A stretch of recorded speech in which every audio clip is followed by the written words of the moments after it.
Bonjour à tous, bonjour à toutes, bienvenue sur la chaîne Déclic. Aujourd'hui, on va parler de TikTok qui risque d'être vendu sous pression des États-Unis. Je vous en parle juste après l'introduction. C'est parti.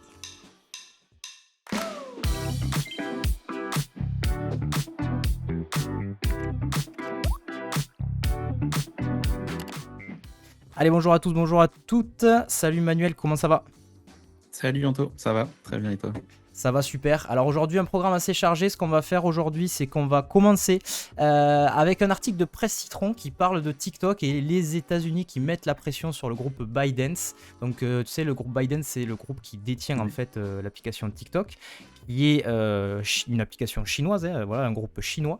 Et en fait, ce qui se passe, c'est que en Chine, apparemment, il y a une loi comme quoi les entreprises doivent en fait collaborer avec les services de renseignement, ce qui pose évidemment des soucis pour les États-Unis et pour pas mal d'autres pays. Donc on reviendra là-dessus. Ensuite, on enchaînera sur une étude qui parle en fait des sites WordPress et de leurs problèmes de sécurité. Donc voilà, pas mal de choses intéressantes. Ça sera un poil plus tech, mais tout à fait intéressant. On enchaînera sur une partie qui m'a été apportée justement par Manuel. C'est là aussi qui va pouvoir nous présenter un sujet. Il s'agit de la Silicon Valley Bank. On n'en a pas forcément parlé, mais donc un crash qui a eu lieu d'une banque qui est très liée au milieu de la tech. Vous allez voir, il y a des gros noms. Je crois qu'il y a du Pinterest. Il y a pas mal de personnes en fait qui sont liées en fait à cette banque-là. Et du coup, on regardera un petit peu les impacts. On parlera aussi de LinkedIn. LinkedIn qui permet aujourd'hui d'avoir tout un tas de nouvelles fonctionnalités pour optimiser de la création de contenu. On l'a vu sur des précédentes matinales. LinkedIn qui aujourd'hui est considéré vraiment comme une source à part entière je dirais, d'informations. Et ce qui se passe, c'est que on a aujourd'hui des nouvelles fonctionnalités qui vont vraiment, enfin limite on est sur de la création comme sur un blog et on voit qu'il y a de plus en plus de features et des choses intéressantes qui évoluent pas mal. On verra ça ensemble et on terminera avec un petit plugin. Alors peut-être qu'on le mettra celui-ci avant, je ne sais pas. Ça sera un peu le moment de démo. C'est un plugin Figma qui va nous permettre de générer automatiquement de la documentation. Donc si jamais vous avez si vous êtes dans une approche atomique avec pas mal de design system, etc., vous allez voir, c'est hyper intéressant. Et ça prend vraiment un bloc et ça génère toute la documentation en lien, toutes les informations qui sont en lien. Donc je pense que ça va vraiment intéresser les personnes qui veulent essayer de fluidifier le passage entre designer et développeur. Vous allez voir, c'est plutôt cool. Voilà, donc un programme assez chargé, j'espère qu'on arrivera à peu près à couvrir tout. Je garantis pas, on va voir, mais on essaiera de faire au mieux en tout cas. Ce que je te propose, Manuel, c'est que je vais commencer du coup avec ce premier article. Évidemment, dans le Oui. chat, si vous avez des réactions, si vous avez des questions, des choses comme ça, n'hésitez pas à les mettre directement dans le chat. Une fois que j'ai terminé la lecture, on revient là-dessus. Allez, c'est parti. Donc je commence avec la lecture de ce premier article. Alors, TikTok, les USA tentent de nouveau de forcer ByteDance à vendre leur app. Alors, qu'est-ce qui s'est passé? Qu'est-ce qui se passe?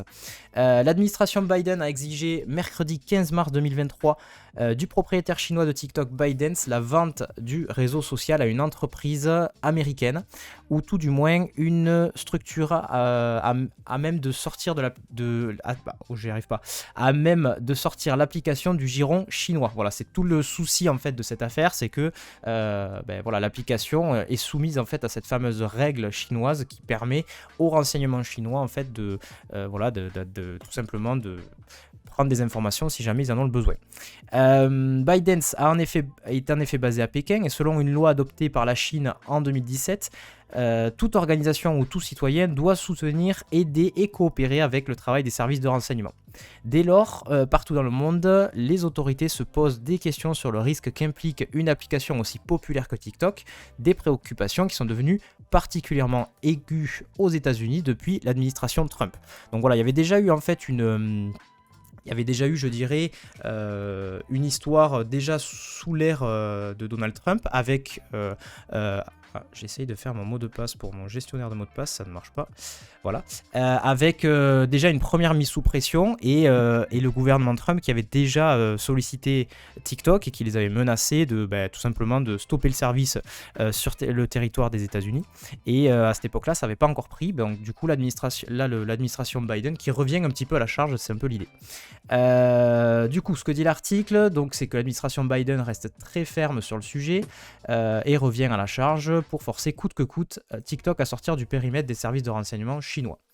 Donc ensuite, ce qu'explique aussi l'article, c'est que les déclarations se sont pas mal enchaînées, comme celle du directeur du FBI, qui a expliqué en novembre dernier que TikTok pouvait être détourné par le renseignement chinois pour collecter des données personnelles de millions d'utilisateurs ou pour influencer l'opinion publique.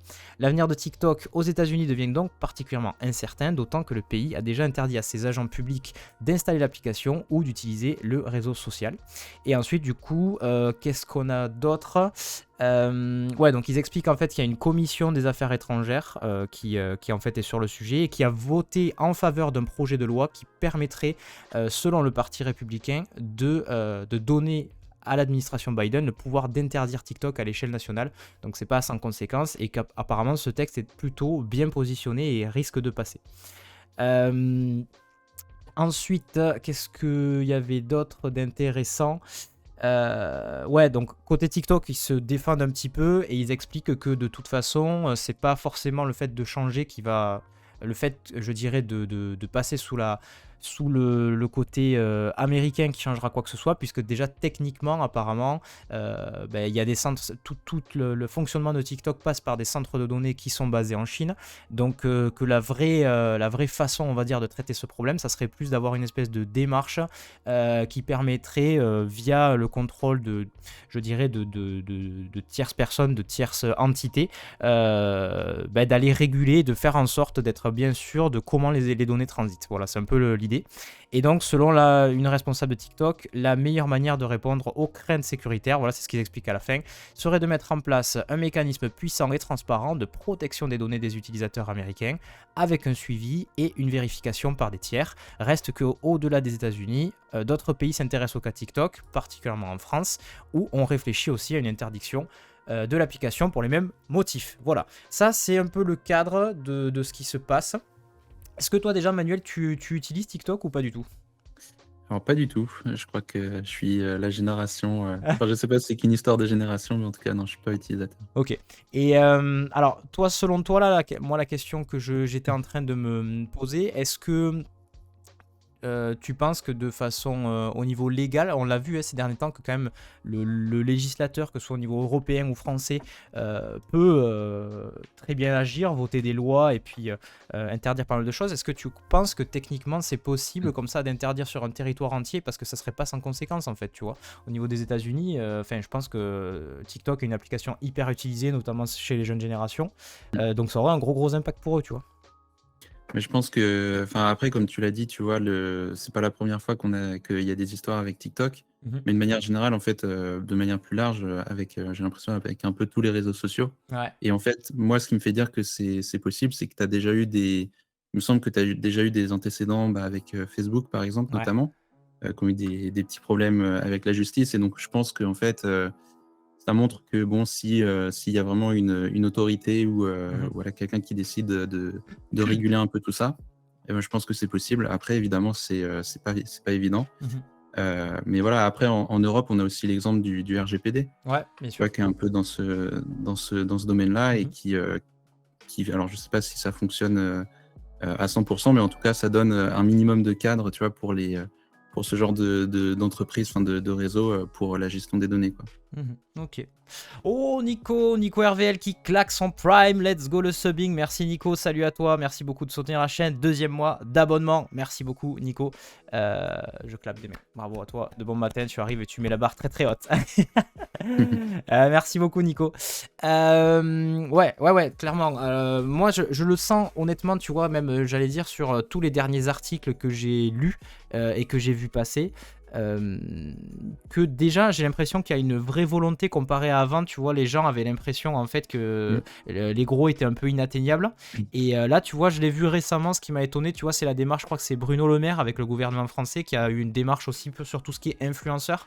Tu sens que c'est des sujets qu'ils ont pris vraiment à cœur et ils aiment pas trop en fait ne pas avoir le contrôle, ne pas savoir ce qui se passe. Et vu que ça avance très très vite, on va dire, dans ce type de domaine, c'est vrai que c'est des choses qui peuvent arriver. Donc j'ai quand même la sensation que au-delà de dire est-ce qu'on peut, tu vois, les gouvernements ont pris conscience qu'ils pouvaient avoir une action et surtout ont pris conscience de tout l'enjeu, que tout se passait, enfin que beaucoup de choses se passaient, qu'il y avait un public qu'ils n'arrivaient pas à atteindre aussi, qui était présent ici parce que de moins en moins de gens regardent la télé, etc. etc. Et ils ont vraiment envie, j'ai l'impression, de s'impliquer dans tout ça et voilà, de contrôler un petit peu plus, même si je pense que ça va être dans une certaine limite. Je sais pas toi ce que t'en penses. Moi j'ai un peu de mal à croire que malgré tout, alors même si la pression des États-Unis doit être certainement forte, mais de là à vendre directement, voilà, ça fait, moi je trouve que ça fait un peu, tu vois, totalitaire de dire ok les gars, stop, arrêtez, vous vendez, c'est bon, arrêtez de jouer, maintenant vous vendez et nous on récupère le bébé, tu vois. Donc je sais pas, est-ce que tu penses que c'est possible par exemple que TikTok cède à la pression et vende directement à un Oracle, à un Google ou ce genre d'entité? Non, enfin, je pense pas. Après, je connais pas. J'imagine que derrière, tu vois, t'as des négociations et tout ça. Moi, je suis pas dans les, je suis pas dans les confidences, mais Ouais, j'imagine que, voilà, peut-être qu'ils essayent de mettre simplement un gros coup de pression ouais. et voilà pour faire changer des trucs. Voilà. Après, je pense pas que, enfin, TikTok va pas vendre. Je sais pas combien, tu vois, quelle est la part de marché des États-Unis pour TikTok. Ouais. Mais j'imagine qu'ils sont prêts à, enfin que, ouais, je sais pas, c'est difficile à dire, mais non, clairement, ils vont pas vendre leur application comme ça, quoi. Ok. Bah écoute, l'avenir nous le dira, mais Mm. voilà, j'avoue que moi j'ai trouvé que la démarche, alors autant je comprends sur la partie, tu vois, ne pas être, comment dirais-je, ne pas être soumis en fait au renseignement chinois parce que ça peut être Mm. dangereux, etc., etc. Ça, je peux l'entendre à la limite. Après, ce qui me fait un peu bizarre, tu vois, c'est d'arriver et de dire, allez, vendez-le à des Américains. Tu vois, ils auraient très bien Mm. pu dire, vendez-le à une entité européenne ou quoi, mais voilà. Nico qui dit, s'ils vendent, j'ai hâte de voir le montant. Ouais, Mm. je pense effectivement que ça risque d'être salé. J'en profite, Nico, d'ailleurs, si jamais tu as ton portfolio sous la main, parce que Nico est un développeur freelance et Ok. je sais que de temps en temps, il cherche aussi des missions. Si tu as Mm. ton portfolio sous la main ou quoi que ce soit à partager dans le chat, Nico, n'hésite pas à le faire. Voilà, et s'il y a des gens qui ont des besoins je dirais, en développement, je sais que de temps en temps, tu me demandes si on peut avoir des missions. Nico, bah, n'hésite pas, mets ton petit lien et voilà, je dis les modos, laissez ce lien passer, comme ça au moins, ça lui fera une petite pub et merci beaucoup de nous avoir soutenus ce matin. Je propose qu'on enchaîne sur un article suivant. Ça va être un article un peu plus technique, mais terriblement intéressant. Sur WordPress. WordPress, c'est un sujet dont on ne parle pas. Tu l'as pas? Ok, pas de souci, tu nous le partageras dans quelques semaines, c'est pas un problème. Donc WordPress, du coup, avec une étude assez intéressante et un livre blanc qui a été publié et partagé, du coup, notamment par, par le blog du modérateur. Donc je vous partage ça rapidement. 42% des sites WordPress ont des problèmes de sécurité. Voilà, bon, ça c'est le titre un petit peu accrocheur. Mais c'est plutôt ce qu'il y a dans le détail que je trouve intéressant et on va en parler. Donc WordPress, je pense que tout le monde est à peu près à l'aise. Système de gestion de contenu, c'est-à-dire qu'en gros WordPress, ça vous permet de créer un site et surtout d'administrer en fait le contenu du site. Ça représente à peu près, je crois, dis-moi si je me trompe Manu, mais il me semble que c'est quelque chose comme un tiers des sites qui tournent sur WordPress Ouais, je actuellement crois dans que le c'est monde. ça, ouais. Voilà, Mm. donc c'est quand même la grosse majorité. Et donc, que dit cet article? La solution PatchStack, qui est spécialisée dans la sécurité de WordPress, a publié un livre blanc sur la vulnérabilité des sites sur le CMS. Il se passe en revue les principaux problèmes de sécurité signalés en 2022.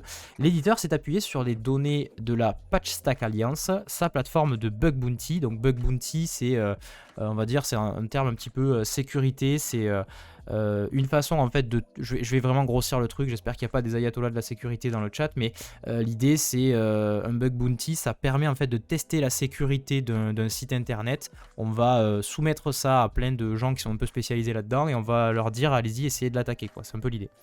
Donc sa plateforme de bug bounty qui aide à mettre en relation les chercheurs en sécurité et les développeurs de plugins. L'analyse se base sur les 4 versions de sécurité présentées par WordPress en 2022. Donc voilà, la 5.8.3, la 5.9.2, la 6.0.2 et la 6.0.3. L'année 2022, sur l'année 2022, qu'est-ce qu'on en retire? Donc les enseignements suivants ont été mis en exergue. La grande majorité des vulnérabilités constatées proviennent des plugins, 93%. Donc ça c'est une fausse idée que les gens se font, que WordPress est tout le temps soumis à des problèmes de sécurité. En soi, ce n'est pas tant le problème du corps, c'est-à-dire ce n'est pas tant le problème de WordPress en soi, mais plus tout ce qu'on va y greffer en fait. C'est ça souvent l'amalgame un peu qui est fait. Donc c'est ce que confirme cet article. La grande majorité des vulnérabilités constatées proviennent des plugins, 93%.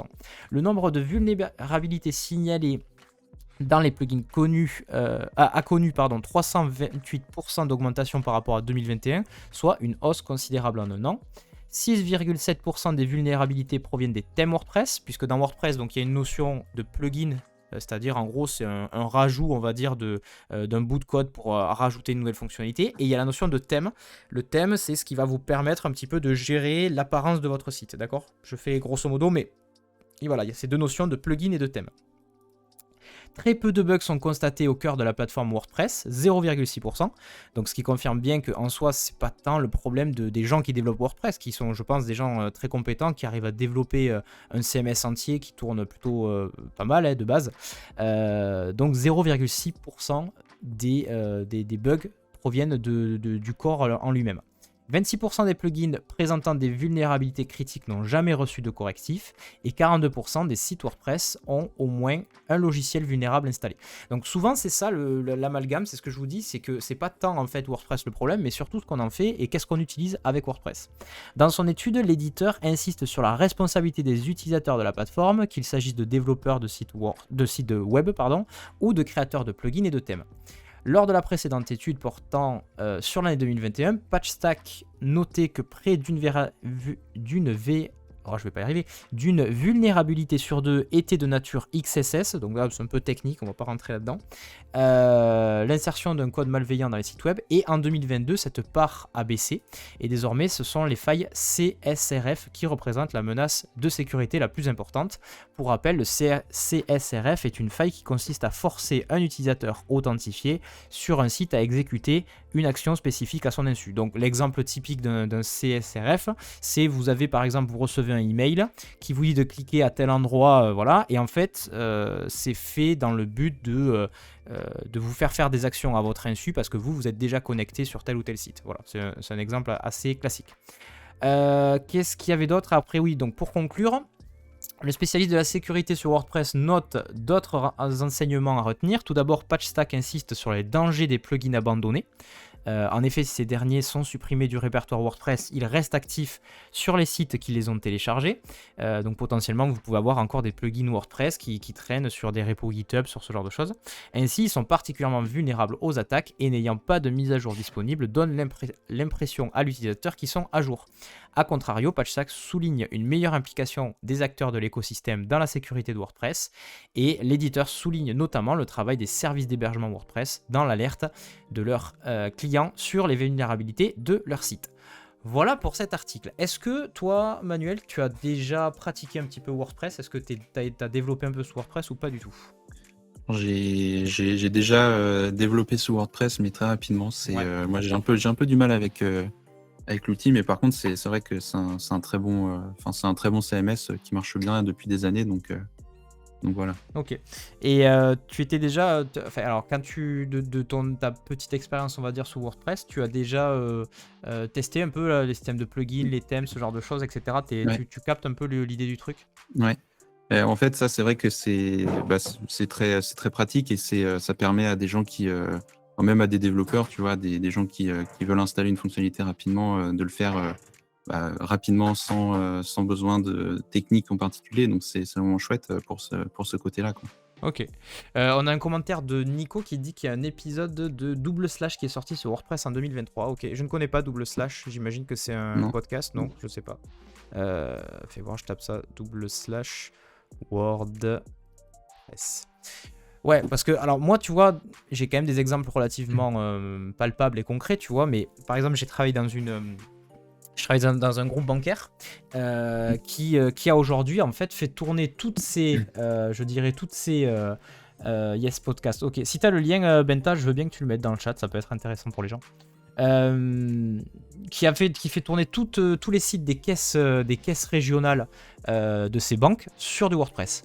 Et en fait, ce qu'il y a, c'est que j'ai eu la chance de participer un peu à l'élaboration du projet, et j'ai travaillé avec des gens qui étaient vraiment spécialisés sur cette techno-là. Et en fait, tu vois que selon aussi l'infrastructure que tu imposes, merci Benta, selon l'infrastructure que tu poses, tu peux en fait te servir uniquement de la partie contribution qui est plutôt agréable, on va dire quand même. L'interface, ils l'ont bien fait évoluer, etc., etc.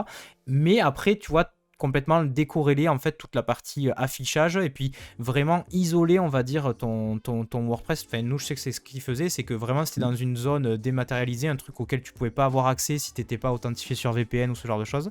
Et par contre, il servait effectivement de toute la partie contribution qui était plutôt cool. Et après, derrière, il y avait une moulinette qui permettait de récupérer le contenu, tu vois. On me parle souvent aussi de Jamstack. Typiquement, tu peux utiliser WordPress uniquement pour la partie contribution, et puis récupérer les données de l'API, mais ne pas ne pas utiliser la partie affichage depuis WordPress, et te servir d'un générateur de site, tu vois, par exemple. Donc voilà, je pense que l'outil en soi n'est pas foncièrement mauvais. Je pense que c'est surtout ce qu'on en fait, et surtout le problème, c'est que les gens attribuent WordPress un peu pour tout et n'importe quoi, et ça s'attribue, souvent il y a un public très divers. Il y en a qui sont très à l'aise techniquement et d'autres pas, et donc ils ont tendance, tu vois, à très vite, j'ai un problème, boum, je prends un plugin, je sais même pas si en gros le plugin il est maintenu, je sais pas s'il est fiable, etc., etc. Donc voilà, c'est un peu l'enseignement que j'en tire. Et voilà, j'essaye souvent de dire aux gens, écoutez, WordPress, c'est pas plus. Enfin, si ça fait tourner un tiers des sites, c'est que quand même, il y a une raison, tu vois, ça. Ouais. Mais après, tu as raison, en fait, c'est un vrai sujet, tu vois, parce que, comme tu l'as dit, déjà, tu as un tiers des sites, donc tu as beaucoup de gens qui connaissent pas spécialement le développement, qui sont pas sensibilisés au sujet de sécurité et tout ça. Mais même au-delà de ça, en fait, quand tu es une entreprise et que tu fais comme il y a beaucoup d'agences qui font des sites WordPress, Ouais. et ben elles vont livrer des sites WordPress, et sauf que derrière, elles vont pas être constamment à faire des mises à jour, etc. Donc, il faut aussi que il y a aussi un travail d'éducation aux clients à faire sur, voilà, régulièrement, il faut que vous mettiez à jour vos plugins, etc. C'est pas juste, voilà, on vous livre votre site, et après, voilà, on n'y touche plus. En fait, c'est quelque chose qu'il faut régulièrement aller revoir, aller mettre à jour, si on veut éviter, voilà, si on veut éviter toutes ces failles de sécurité, quoi. Et tu penses que ce genre de choses, justement, parce que c'est quand même très laborieux, en fait, de te dire qu'à chaque fois tu dois mettre à jour tes plugins, etc. Tu crois que c'est le genre de choses qui peut peut-être porter atteinte à. Je sais pas s'il y a quelqu'un derrière, mais j'entends vachement de bruit à côté de toi. Bon, je sais pas si quelqu'un fait tomber un truc ou quoi. Mais en gros, le truc, c'est que moi, je trouve que c'est quand même relativement laborieux, justement, tu vois, de maintenir à jour, en fait, ce genre de choses. Et pour en avoir développé un certain nombre, parce que j'ai quand même fait pas mal de WordPress, honnêtement. Autant je trouve que c'est un outil qui est pas plus mauvais qu'un autre, autant par contre toute la partie maintenabilité, te dire que tu vois tous les X mois tu es obligé de refaire des mises à jour. Alors aujourd'hui ça va un peu mieux parce qu'ils arrivent à, tu vois, te proposer des scripts, des choses qui automatisent, mais ça reste une plaie, quoi. Et puis des fois quand tu vas lancer ta mise à jour de plugin, tu as toujours peur en gros que tout pète côté de ton site parce qu'il peut y avoir des breaking change, tu vois, donc c'est voilà, moi je trouve que c'est ce côté-là, développeur expérience, qui risque un peu de les poutrer un jour, tu vois. Totalement. Et en fait, déjà pour une agence ou une entreprise, tu vois, qui est spécialisée là-dedans, c'est pas évident. Ouais. Alors imagine-toi pour des boîtes dont c'est pas du tout le cœur de métier, en fait. Clairement, pour eux, ça va passer à la trappe, quoi. Carrément. Ok, écoute, je te propose qu'on enchaîne avec l'article suivant, un article du coup que tu connais, puisqu'il s'agit du coup de la faillite de Silicon Valley Bank. Donc là sur ça, j'espère que tu as, je te fais confiance là-dessus parce que moi je suis pas du tout spécialiste. Donc je vais lire rapidement l'article pour le contexte, et puis tu vas nous en dire un petit peu plus. Donc dans l'idée, je ne sais pas si vous avez vu passer ça ou pas. Grosso modo, il y a une banque, la Silicon Valley Bank, qui est, je crois, la 16e banque américaine, enfin un truc assez solide, très lié du coup à la Silicon Valley, hein, comme son nom l'indique, donc qui investit beaucoup dans des startups, dans ce genre de choses, beaucoup dans la tech, qui du coup a craché tout simplement. Et donc cet article nous explique un peu voilà, quels sont les risques pour les acteurs de la tech. Donc ça commence en disant la chute de la 16e banque américaine. Ce vendredi, les autorités américaines ont déclaré la faillite de la Silicon Valley Bank, la SVB, 16e banque américaine par le volume des actifs. Celle-ci s'était spécialisée dans les entreprises et les fonds d'investissement du secteur de la tech et travaillait avec des acteurs comme Shopify, Pinterest ou Hootsuite. Merci beaucoup. Oula, qu'est-ce qui s'est passé? Oh, on a reçu des cheers, là, c'est la première fois. Merci beaucoup. On a reçu des beats. Merci beaucoup pour les beats, My Wintonist. Merci beaucoup. Très sympa de soutenir la chaîne. Et coucou Olivier, bonjour d'Allemagne. Oula, Olivier, tu voyages beaucoup, j'ai l'impression, de par ton métier, toi. Je sais pas ce que tu fais dans la vie. T'es dans la sécu ou je sais pas ce que tu fais, mais j'ai l'impression que tu bouges tout le temps. N'hésite pas à nous le dire dans le chat. En tout cas, merci beaucoup, My Wintonist, pour les beats. Donc, je reprends mon article. Donc voilà, des acteurs relativement importants. Et on parle de Shopify, on parle de Pinterest et de Hootsuite. C'est quand même des acteurs majeurs, on va dire, du secteur de la tech. Et donc la banque a fait les frais de difficultés connues par le milieu ces derniers mois, en raison notamment de la guerre en Ukraine et des montées de taux d'intérêt. J'avais trouvé un autre article qui était un peu plus technique où ils expliquaient justement qu'ils empruntaient des bons au trésor, etc. Je vous avoue que je suis pas à l'aise sur ce genre de truc.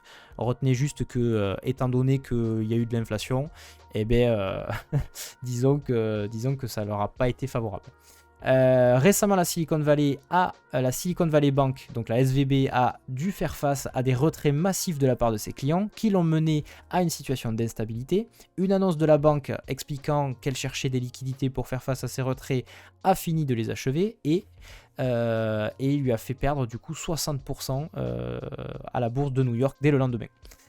Du coup, les autorités sont intervenues. Les autorités américaines ont pris la décision de mettre la banque aux enchères afin d'atteindre leur objectif ambitieux de retrouver un repreneur avant l'ouverture des marchés asiatiques ce lundi. Les autorités ont garanti qu'elles autoriseraient le retrait de tous les dépôts de la banque, faisant sauter le plafond de 250 000 $ par déposant. Et du coup, la Fed a mis sur la table 25 milliards de dollars pour protéger les dépôts. Donc l'enjeu, en fait, c'est de se dire, ok, la banque a craché, essayons de faire en sorte qu'il y ait quelqu'un qui reprenne et pour pas que tout coule et que tous les gens perdent leur dépôt d'argent, en fait, tout simplement. Toutefois, cet investissement conséquent n'a pour le moment pas porté ses fruits car la branche américaine de la banque n'a pas trouvé de repreneur à cette heure. Cette course rappelle celle du 13 et 14 septembre 2008 qui visait à trouver un repreneur de la banque Lehman Brothers, donc voilà, responsable de la crise de 2008 que nous connaissons tous. Seule lueur d'espoir actuellement, la branche britannique de la SVB a été rachetée ce matin par HSBC pour une livre sterling symbolique, dans le cadre d'un accord garantissant la continuité des services bancaires. Cette nouvelle représente un soulagement de taille dans le milieu de la tech britannique. Le chancelier, je vais pas dire son nom-ci, Jeremy Hunt, ça va, affirmait notamment dimanche, il y existe un risque sérieux pour nos secteurs de la technologie et des sciences dont beaucoup font affaire avec cette banque. Voilà un peu pour cet article. Donc rapidement du coup, Manuel, que s'est-il passé? Est-ce que tu as plus de détails sur pourquoi ça a craché ou pas forcément? T'es comme moi, t'es un peu un noob en la matière. Alors je suis pas du tout un expert en finance et tout ça, mais Ouais. après c'est en fait c'est un peu ce que tu as dit, c'est-à-dire que la SVB elle avait misé beaucoup sur ce qu'on appelle des bons du trésor. Ouais. Donc concrètement c'est très grosso modo, je vais faire très grosso modo, Ouais. c'est tu vas prêter de l'argent à l'État. Ouais. Et tu vas percevoir des intérêts là-dessus. Ok. Donc théoriquement c'est un revenu qui est garanti. Et qui est un moyen assez facile de faire de l'argent. D'accord. Donc la SVB, elle avait misé énormément, beaucoup trop là-dessus. Elle avait mis un peu tous ses œufs dans le même panier. D'accord. Et sauf que, comme tu l'as dit, il y a eu, là, on a eu la guerre en Ukraine. Il y a de manière générale une situation économique qui est compliquée en ce moment. Et donc, les taux d'intérêt de ces bons du Trésor, ils ont augmenté. Et donc la valeur a baissé pour la SVB. Son capital a baissé et donc pour éviter voilà, de perdre trop d'argent, ils se sont dit, bon, bah, tant pis, on va vendre ces investissements. Mais vu que la valeur avait baissé, bah, ils ont dû vendre à perte. D'accord. Et voilà, donc ça a commencé comme ça, sauf que bah, évidemment, à partir du moment où la SVB elle a commencé à vendre ses investissements, les clients ils ont commencé à voir ça, ils se sont dit oula, ils vendent à perte, ça Ouais, sent ça quand a même été la pas très panique bon. du coup. Ouais. Voilà, exactement. Bah, et c'est exactement ça. Ça a fait un mouvement de panique parce que tu sais que la Silicon Valley, c'est un petit monde, tout le monde se connaît un peu. Ouais. Et du coup, bah, dès qu'ils ont vu que les gens commençaient à essayer de retirer de leur argent, bah, tout le monde a voulu faire pareil. Et donc, bah, on s'est retrouvé, enfin, je crois que la SVB s'est retrouvée à devoir sortir 40 milliards de dollars en 24 heures, Wow. ce D'accord. qui est beaucoup. Donc, Ouais. donc évidemment, ça a conduit à la faillite. Ok. On a Voilà. Olivier dans le chat qui met bon du trésor sur. Alors déjà, il répond à ma question. Il dit je suis consultant Zoho ERP. Ouh là là. J'ai des clients en Allemagne. D'accord. Ah oui, d'accord. C'est un ERP que tu gères. Ok, d'accord. Bon du trésor sur 120 ou 20 ans. Il n'y a pas plus sûr aux USA, très conservateur et peu d'intérêt. Ouais, Voilà. c'est ça. C'est ce qu'il dit. Ok. Et donc, alors du coup, ce mouvement de panique, résultat, une faillite en fait annoncée. Et donc Ouais. du coup, est-ce que ça peut avoir des conséquences en fait sur, voilà, on parlait de Pinterest, on parlait de Hootsuite, etc. Concrètement, qu'est-ce que ça peut être le scénario catastrophe, on va dire, pour ces acteurs-là de la tech? C'est une bonne remarque. En fait, c'est vrai que quand on voit les choses passer comme ça, on peut se dire, bon, bah voilà, voilà, je sais pas, il se passe des trucs dans le milieu de la finance, ça ne nous concerne pas. Ouais. Sauf qu'en fait, apparemment, il y a un gros risque de faillite en chaîne parce que, bah, évidemment, toutes les startups qui avaient de l'argent dans cette banque sont exposées au risque de faire faillite Ouais. à leur tour. Donc, ça serait catastrophique pour l'économie aux États-Unis, non seulement aux États-Unis, mais je pense dans le monde entier, parce que finalement, cette banque, elle était assez grosse et donc elle prêtait de l'argent à d'autres entreprises. Mais après, il y a aussi un risque pour nous, en fait, en tant qu'individu, parce que, en tant qu'individu ou en tant qu'entreprise, tu vois, parce que, Ouais. par exemple, tu citais Shopify. Shopify, il y a énormément d'entreprises qui reposent dessus, qui ont leur site e-commerce développé avec Shopify. Ouais. Donc, alors, Ah oui, donc j'imagine que risque de cascade en chaîne en fait finalement. voilà, donc j'imagine que Shopify est un peu sécurisé, tu vois. J'imagine qu'ils n'avaient pas tout leur argent chez SVB, donc ils vont pas faire faillite comme ça. Ouais. Mais quand même, ça peut créer des difficultés de leur côté. Et en fait, ça met une question, tu vois, la question de la résilience. En fait, nous, par rapport aux outils, enfin, quand je dis nous, c'est les entreprises, tu vois, qui utilisons des outils web, en fait, on se rend compte que finalement, on est hyper dépendant de ça. Ouais. Donc, je parle de Shopify, on parle de Shopify ici. Je sais pas si, tu vois, moi, je pense à d'autres outils comme Notion, par exemple. Alors, je sais pas si, tu vois, s'il faisait partie il avait de l'argent chez SVB, Ouais. mais c'est le genre d'outil dont finalement, on se rend compte qu'on est hyper dépendant et que si demain, l'entreprise fait faillite, eh ben, ça va faire ça va créer une réaction en chaîne, tu vois, qui va mettre pas mal de monde dans la galère, quoi. Ouais, carrément. Ok. D'accord, ouais. Ouais, non, mais moi, c'est vrai que j'avais pas forcément perçu cet impact-là, mais en fait, comme tu dis, et de toute façon, je pense qu'on est extrêmement dépendant, en fait, à bien des égards sur toutes les sociétés de la tech et autres. Et donc, dès lors que des acteurs comme Shopify ou autres peuvent être impactés, ça peut avoir des réactions en chaîne. Et puis, il faut savoir que, voilà, on cite Shopify, par exemple, qui est un gros acteur du e-commerce. Si demain, voilà, dû à des risques financiers comme ça, ils tombent, ça veut dire que tu as beaucoup de e-commerçants et donc des gens qui ont une grosse partie de leur activité, si ce n'est toute leur activité basée en fait sur des e-commerce comme ça, sur leur boutique, qui vont tomber avec quoi. Donc voilà, c'est assez intéressant effectivement de se dire que il faut pas se limiter uniquement à se dire ok, dommage, cet acteur disparaît. Il faut surtout se dire qu'est-ce que ça va avoir comme conséquence après par la suite. Hootsuite aussi, c'est pareil. Hootsuite, c'est un outil qui permet de programmer des posts, ce genre de choses. Typiquement, il y a des CM, des community managers qui ne se basent que sur ce genre de choses. Pinterest, pareil, c'est un réseau social. Il y a des gens qui ne vivent que sur ça, des influenceurs ou autres. Donc voilà, c'est effectivement intéressant ce que tu soulignes. de dire que y a toute la partie réaction en chaîne en fait qu'il faut bien avoir en tête et se dire que potentiellement ça peut avoir des conséquences assez catastrophiques. Ok, est-ce que tu avais d'autres choses à dire peut-être Manuel sur ce sujet-là? Non, non, je pense qu'on a fait le tour. Après, tu vois, je pense que si on veut réfléchir en termes de solutions, Ouais, tu vois, typiquement, on parlait de WordPress juste avant. Donc, WordPress, ça peut avoir pas mal de défauts, enfin, plutôt les plugins de WordPress, mais ça a quand même l'avantage, tu vois, d'être un outil open source. uh-huh. Et ce qui fait que, tu vois, ça, typiquement, ça pourrait être une solution parce que les outils open source, ils sont pas liés au destin économique d'une Ouais, bien entreprise. sûr. Donc ça peut être, alors évidemment c'est facile à dire. Après voilà, c'est quelque chose qu'il faut mettre en place petit à petit. Mais voilà, une idée pour éviter de se retrouver totalement dans la galère en cas d'événements comme celui-là, c'est peut-être d'essayer d'utiliser plus d'outils open source. Mhm. Ok. On a Olivier qui nous dit une remarque intéressante. Il dit en gros, beaucoup de services qui sont basés en Californie peuvent avoir des soucis. Par ricochet, tous les clients de ces services seront plus ou moins impactés. Donc évitez ce service uniquement sur des sociétés californiennes. Bon, après, c'est compliqué parce qu'il y en a Mm. quand même beaucoup qui sont basés là-dessus. Mais Même ouais. au-delà de ça, si tu regardes, je sais plus, une fois j'avais été à une conférence, je me souviens, sur comment faire et est-ce que c'est possible d'éviter d'être dépendant aux GAFAM.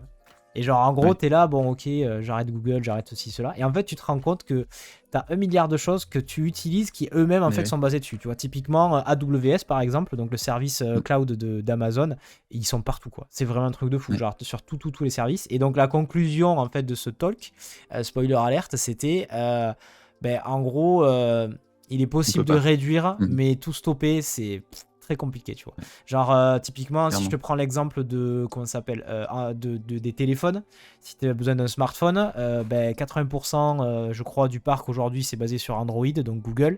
Mm. Donc, compliqué, tu vois. Je crois que tu as ils avaient donné des exemples de quelques initiatives comme ça de projets effectivement open source, mais bon, pour faire carrément un OS d'un smartphone, c'est chaud quand même. Oui. C'est chaud. Non, non, c'est Donc, clair. ouais, tu sens qu'ils sont quand même très installés de partout et que c'est beaucoup trop installé dans nos vies pour aujourd'hui passer outre, quoi, tu vois. Mais tu peux le limiter par contre. Tu peux avoir cette démarche Clairement, ouais. de Mm. limitation et de prise de conscience aussi. De te dire que, ben voilà, j'ai conscience que en faisant ça, je donne mes données, etc., quoi, tu vois. Mm. Voilà. Olivier qui met les Européens se sont rendus compte de la dépendance au gaz et au pétrole il n'y a pas si longtemps. Ouais, gros parallèle, effectivement, mais effectivement, Mhm. je comprends l'idée.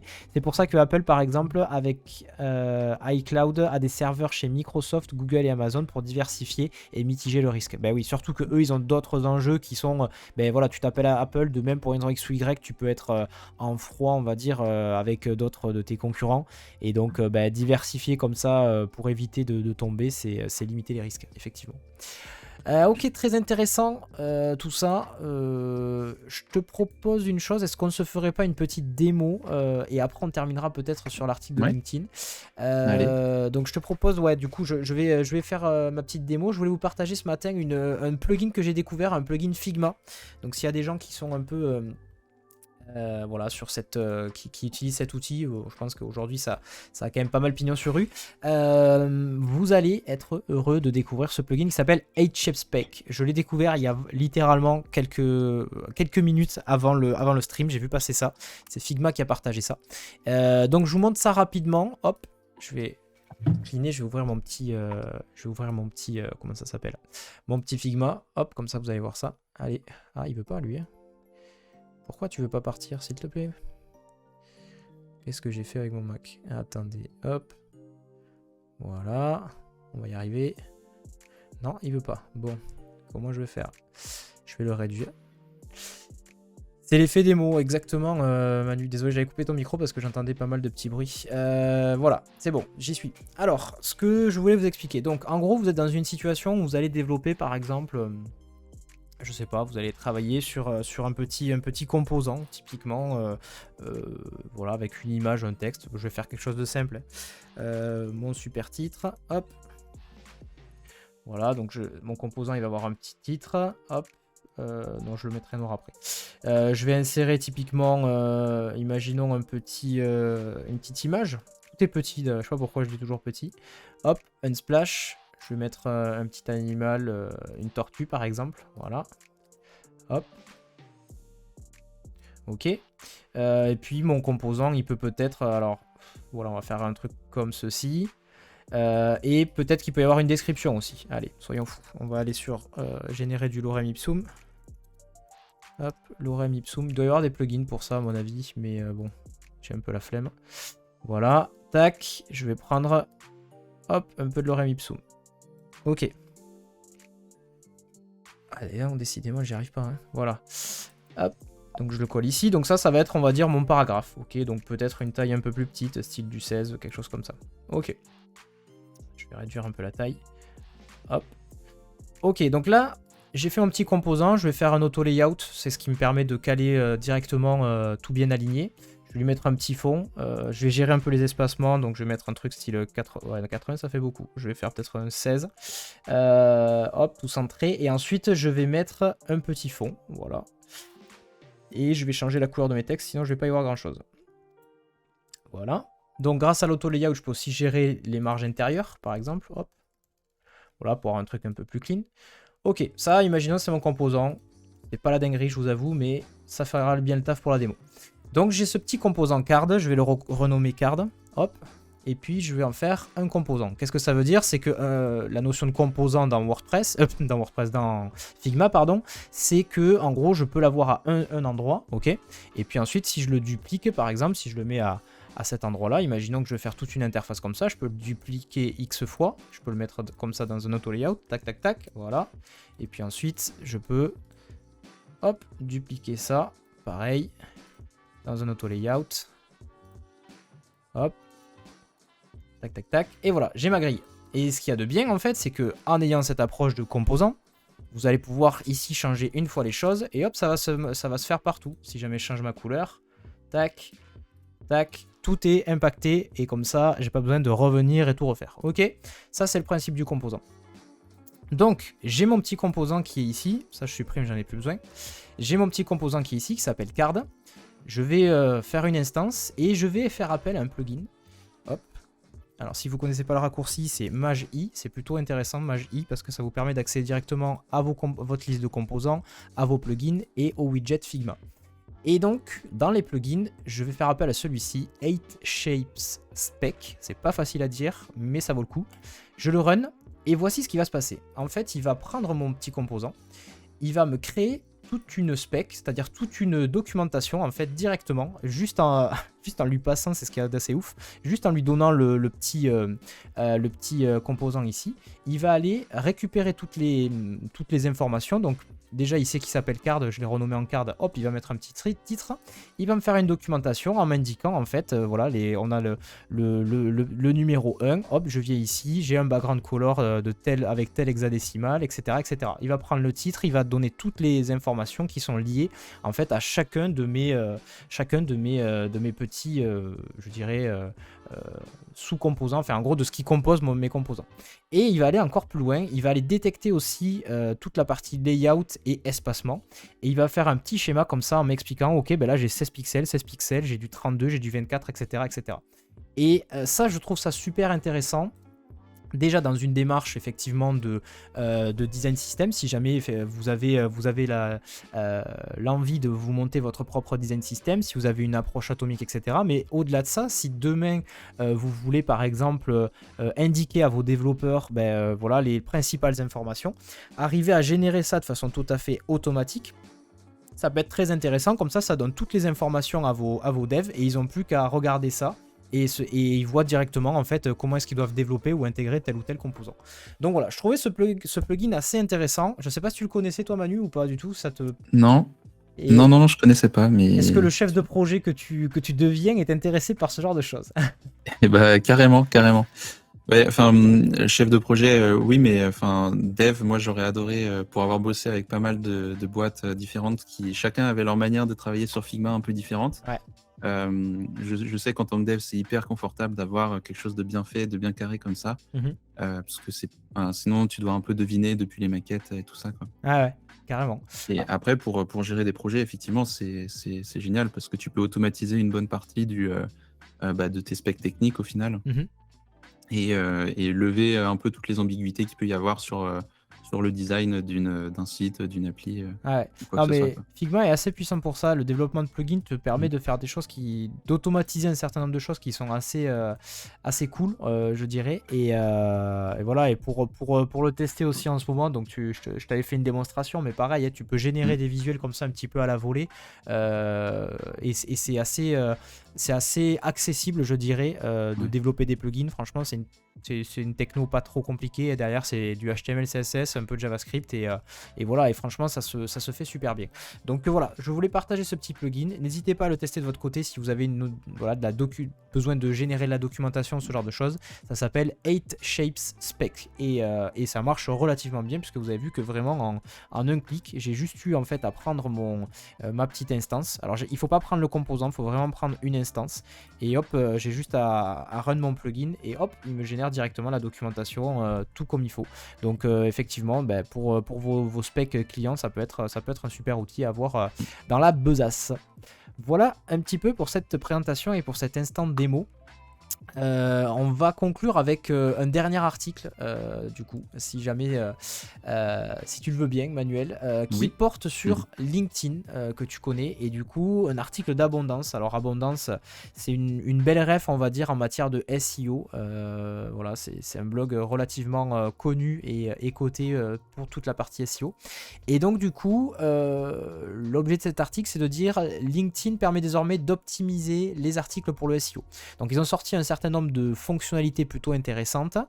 Et toute la démarche aussi que je voulais entreprendre en parlant de cet article, c'était de se dire, en fait, il y a de plus en plus de gens qui considèrent aujourd'hui LinkedIn comme un vrai outil de création de contenu à part entière sur la partie articles et informations.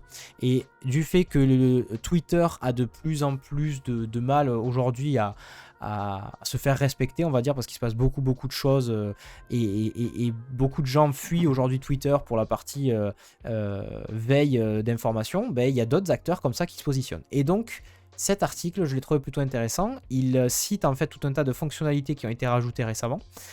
Et donc ça commence comme ça. LinkedIn vient de lancer de nouveaux outils destinés à optimiser la description et le title d'un article afin de toucher davantage de personnes à la recherche de sujets spécifiques. Une nouveauté qui s'accompagne aussi de nouvelles fonctionnalités permettant aux utilisateurs de programmer des newsletters et de mettre en valeur dans les les mettre en valeur dans les résultats de recherche.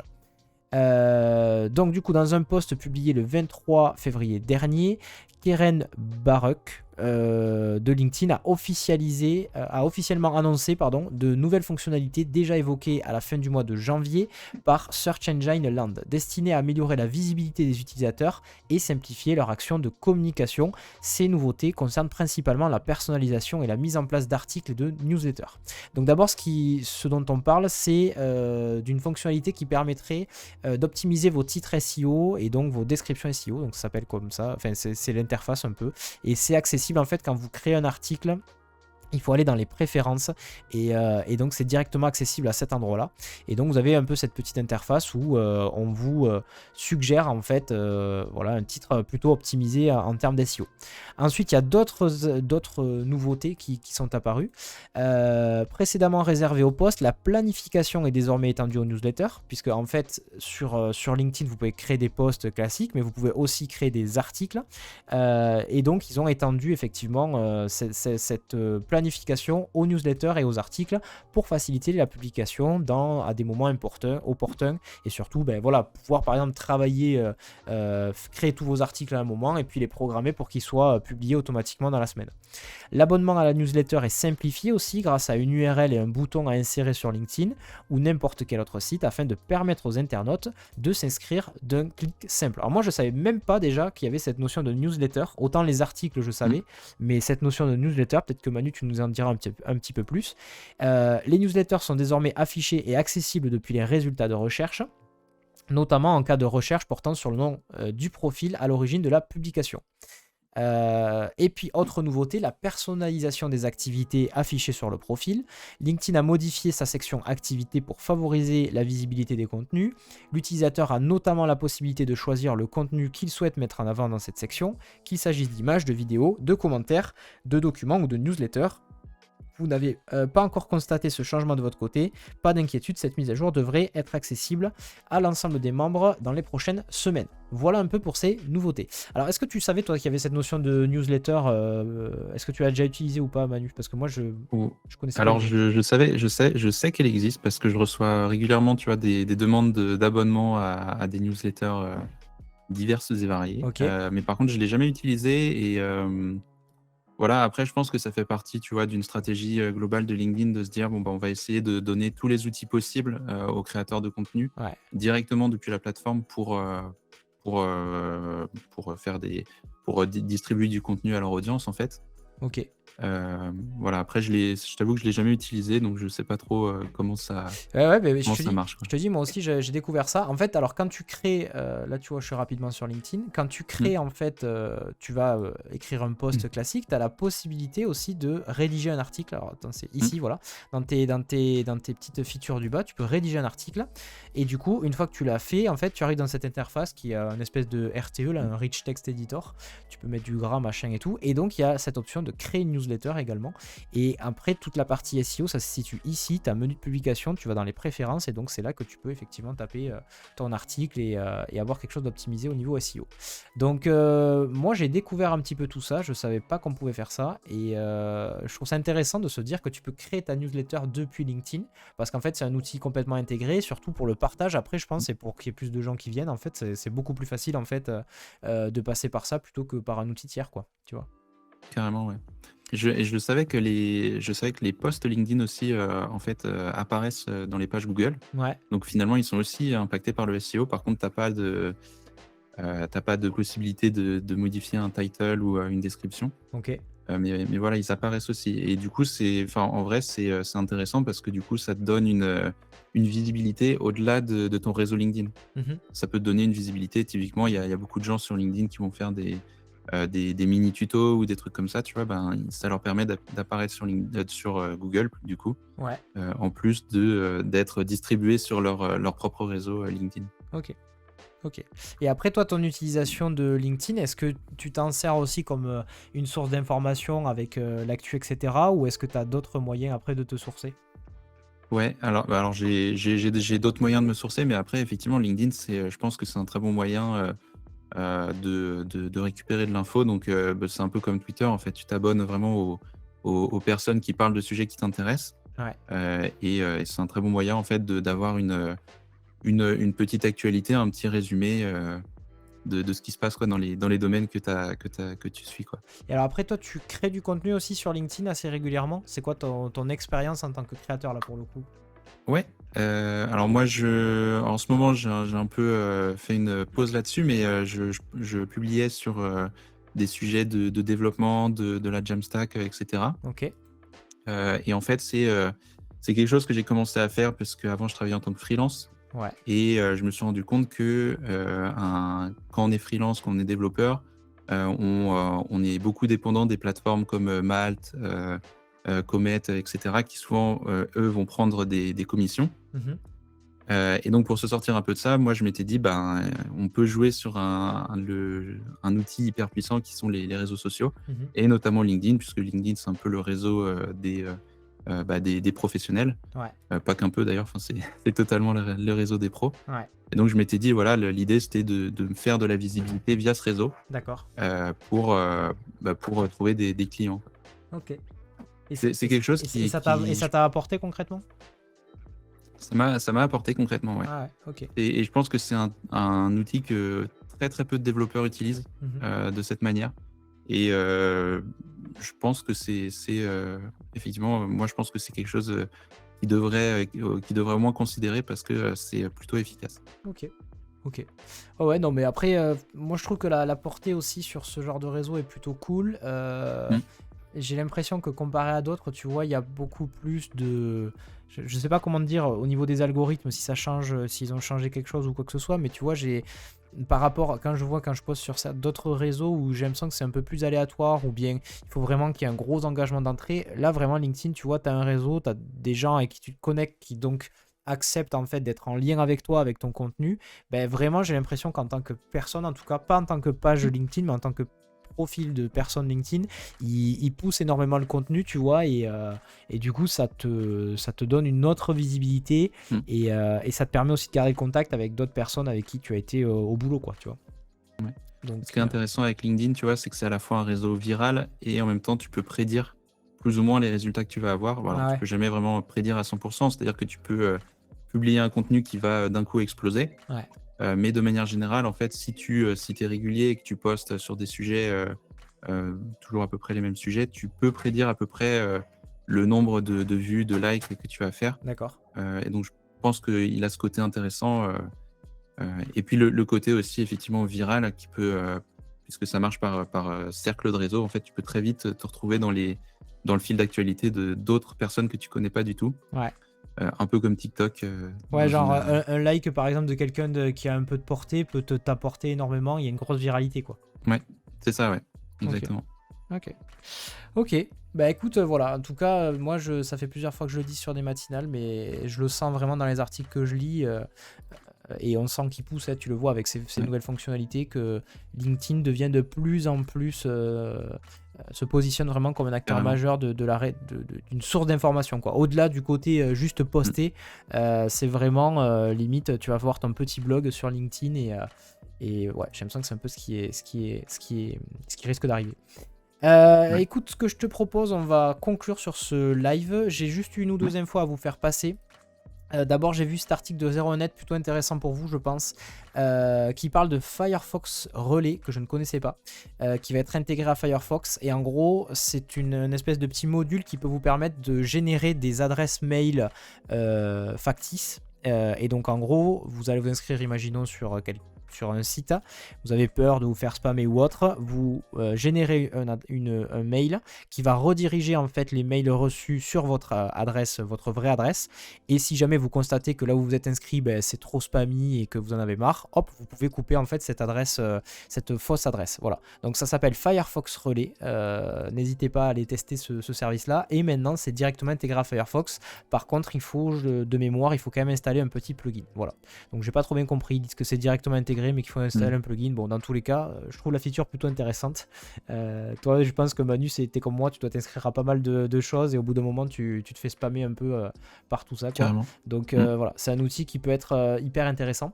Et ensuite, autre information importante, il y a eu une mise à jour, voilà, ça s'appelle March 2023 Core Update, une grosse mise à jour de Google qui a été annoncée, mise à jour majeure de ses algorithmes. Cependant, il n'y a pas grand chose à dire pour le moment, puisque comme vous le savez, le SEO implique un petit temps, je dirais, voilà, il faut un peu de temps pour en fait constater quelles vont être les répercussions. Donc en tout cas, suivez un petit peu le trafic de vos sites, et n'hésitez pas à regarder. Pour le moment, ils ne conseillent pas grand chose, si ce n'est de rester un peu en éveil sur les sites que vous avez déjà en place.